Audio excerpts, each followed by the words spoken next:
আসসালামু আলাইকুম ওয়া রাহমাতুল্লাহ। প্রিয় দর্শক, আমি দুইটা পাপের কথা বলবো, এমন দুটো পাপ যেই দুটো পাপ করলে আল্লাহর সাথে আপনার সম্পর্ক ছিন্ন হয়ে যায়। তাহলে আল্লাহর সাথে সম্পর্ক ছিন্ন হয়ে যায় কেন? পৃথিবীর মানুষ দোয়া করবে, আল্লাহ কবুল করবেন, আপনি দোয়া করবেন, আল্লাহ কবুল করবে না। আল্লাহ আপনার উপরে এতটাই অসন্তুষ্ট হয়েছেন যে আপনি তাহাজ্জুদের নামাজে দোয়া করবেন। তাহাজ্জুদের নামাজে দোয়া নিয়ে একাধিক হাদিস পাওয়া যায়। আল্লাহ রাব্বুল আলামিন রাত্রির শেষ তৃতীয়াংশে নিচের আসমানে নেমে আসেন এবং বান্দাগণকে ডাকতে থাকেন যে তোমাদের কি চাওয়া আছে, আমি পূর্ণ করবো, চাও। ওই অবস্থায়ও যদি আপনি ওঠেন, আপনার মধ্যে এই গুনাহ থাকে, আপনার দোয়া আল্লাহ কবুল করবে না। আল্লাহর সাথে আপনার দোয়া কবুলের যে নেটওয়ার্ক, এই নেটওয়ার্ক বন্ধ হয়ে আছে দুইটা পাপের জন্য। 2 নম্বর পাপটা আগে বলি। 2 নম্বর পাপটা হলো জেনা, ব্যভিচার। কোনো ব্যক্তি, কোনো মহিলা, কোনো পুরুষ যদি জেনার সাথে জড়িত থাকে, ও যতই ভালো কাজ করুক না কেন, ও যতই ইবাদতে থাকা লোককে বোঝাক না কেন, ও যদি সারা দিন আল্লাহর কাছে দোয়া করে, হাত উঁচু করে হাত না নামায়, তবুও তার দোয়া কবুল হবে না। কেন? সে জেনার সাথে লিপ্ত আছে। আমি বারবার করে স্টুডেন্টদেরকে বলি, আমরা বারবার করে আলেমরা বক্তব্য দিতে গিয়ে আমরা বলি যে যুবক, তুমি মনে করো জেনা মানে হলো সরাসরি যে জৈবিক চাহিদা, সরাসরি যে দৈহিক চাহিদা, দুজন একত্রিত হলো, ছেলে আর মেয়ে, তারা একসাথে জেনা করলো, এইটাই জেনা নয়। আর যদি শুধু এইটাই জেনা হয় তাহলে চোখের জেনা কোনটা? যদি শুধু এইটাই জেনা হয় তাহলে হাতের জেনা কোনটা? যদি শুধু এইটাই জেনা হয় তাহলে নফসের জেনা কোনটা? তুমি বলো এটা আমার বান্ধবী, তুমি বলো এটা আমার বন্ধু, আমি দীর্ঘদিন একসাথে মিশছি, কত হাসি ঠাট্টা করি, কত আর কি করি, কত একসাথে খেলাধুলা করি, কিন্তু আমরা জেনা করি না। তুমি যেইগুলো করো ওইগুলাই জিনা।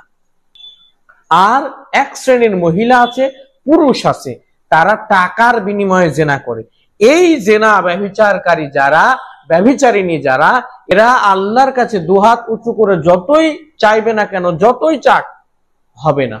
কারণ ওই নেটওয়ার্কটা সম্পূর্ণ বন্ধ হচ্ছে। 1 নম্বর পাপটা বলি।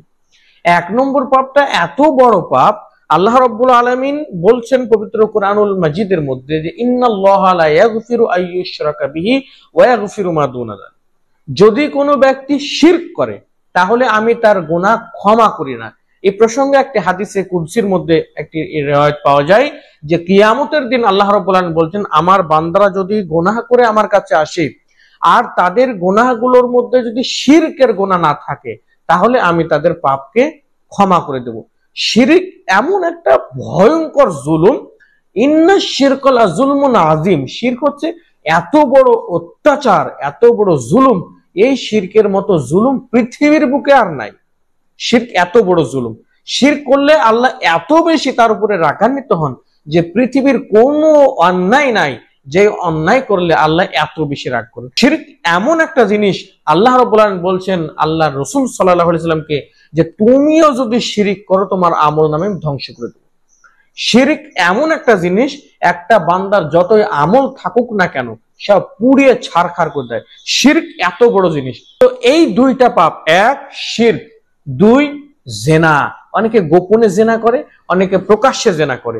এই দুইটার সাথে জড়িত থাকলে আল্লাহর সাথে আপনার দুয়ার নেটওয়ার্কটা বন্ধ হয়ে যাবে, আপনি দোয়া করবেন কবুল হবে না। এছাড়াও অনেক পাপ পাওয়া যায়, যেমন বান্দার সাথে সম্পর্কিত যে পাপগুলো আছে, বান্দার কোনো কিছু আত্মসাৎ করে না, এগুলো করলেও আল্লাহ রাব্বুল আলামিন অসন্তুষ্ট না, তার দোয়া করবেন। কিন্তু এগুলা সরাসরি আল্লাহর সাথে সম্পৃক্ত না। কারণ আমরা জানি দুইটা মাধ্যম আছে, একটা হচ্ছে আল্লাহর সাথে সম্পর্কিত, একটা হচ্ছে বান্দার সাথে সম্পর্কিত। বান্দার সাথে যখন আসবে তখন ওই বিষয়গুলো আসবে। আর আল্লাহর সাথে সম্পর্কিত যেই দুইটা, তার মধ্যে প্রধান এই দুইটা। তা আল্লাহ রাব্বুল আলামিনের কাছে দোয়া চাই যে এই দুইটা পাপ থেকে যেন অন্তত আমরা বাঁচতে পারি। আল্লাহ আমাদের তৌফিক দান করুক, বলি আমিন। আসসালামু আলাইকুম।